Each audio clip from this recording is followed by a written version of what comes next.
Isa sa pangunahing karamdaman sa ating bansa ngayon ay ang diabetes. Marami na sa ating mga kababayan ang nagkaroon ng sakit na ito. Wow! Ice cream! Sarap ng cake! Uy, donut! Tapos sabayan pa ng milk tea. Nako! Hinay-hinay lang.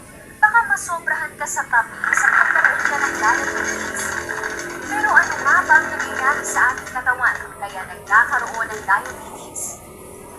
Ang normal na proseso sa ating katawan pagkatapos kumain at uminom ay ang pag-convert sa sugar o glucose bilang energy o lakas na magagamit ng katawan. Para magawa ito, naglalabas ang ating pancreas o lapay ng insulin.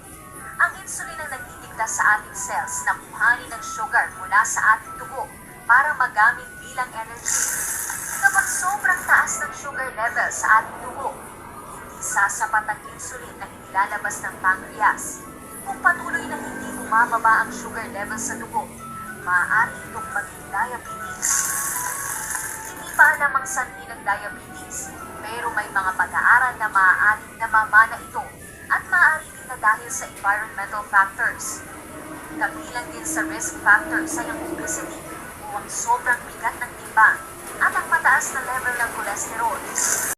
Ngayon, tunghayan natin ang kwento ni Tatay Fidel na nakaranas ng diabetes. Magandang araw po, Tatay. Meron lang po sana akong itanong tungkol sa iyong kalagayan. Kumusta na po kayo? Magandang araw din. Okay lang po. Sa pagkakaalam ko po, mayroon po kayong diabetes. Opo, may nagkaroon kasi na-diagnose ako ng pagtataas ng aking blood sugar. Umabot ako ng 450 sa aking sugar level. Kailan mo po nalaman na meron kang diabetes?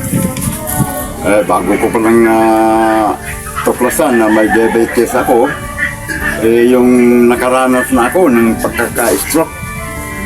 Ilan po ang edad mo nang nalaman mo yun?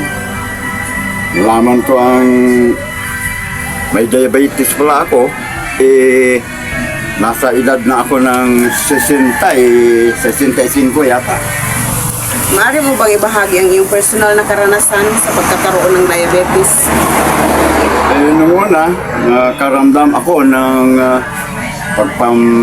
pagmamanhid ng aking paa saka sa aking talampakan.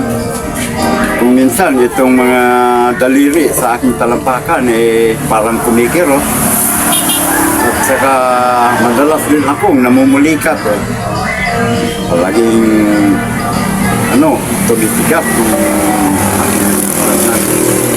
Ano ang pinakamalaking hamon ng inyong naranasan mula sa mga nang ma-diagnose ka ng diabetes? Medyo malaking hamon at saka medyo mahihirap din dahil nung ako ay na-diagnose natingnan na ng isang mga gamot, ang daming bagay na ibinibawal ko sa akin. Paano nagbago ang pang-araw-araw na buhay mo nang nalaman mong mayroon kang diabetes?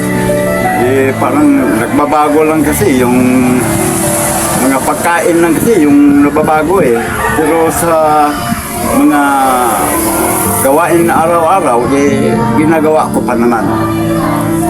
Ano ang Maliban iyong doon sa pagkain. estratehiya? Ano ang iyong estratehiya sa pamahala ng stress na naugnay sa pagkakaroon ng diabetes? Kung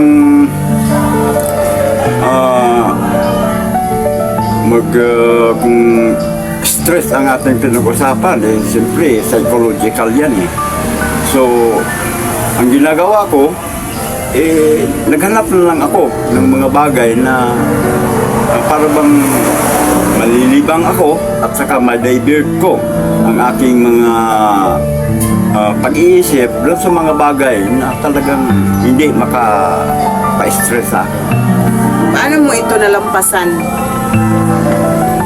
Actually, hindi ko pa ito nalampasan dahil sa kasalukuyan, nasakit pa rin ako Pero parang ini-encourage ko naman po ang sarili ko na gumawa ng mga bagay na kaya pang gawin ng katawan ko. Yung mga bagay na naisipan kong mabibigat na at hindi ko na talaga kaya, iniwasan ko na yun. Ano ang mga mensahe mo, upayo na maaaring ibahagi sa mga taong bago lang na-diagnose na may diabetes at sa mga taong wala pang diabetes para maiwasan nila ito? Una, sa wala pang diabetes dyan, kailangan yung management sa kung ano ang kinakain mo, ano ang iniinom mo.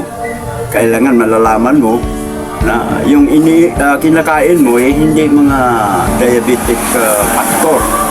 Hindi sila magiging dahilan kung bakit tumataas ang iyong dugo, ang sugar. Sa may diabetes na, siyempre may mga gamot ka ng iniinom. Ang tawag, may mga maintenance ka na, kailangan inumin mo or i-maintain mo talaga, hindi yung hihinto ka pagkatapos babalik ka na rin, hindi pwede yan, lalong lumalala lalong lalala yung sakit mo. At saka may tendency rin na maiinom din ang katawan mo sa mga gamot, maintenance mo na ininom. Okay po, salamat po, Tay, sa pagpapaunlak mo sa akin ng interview at Makatulong naman ang pag-iwas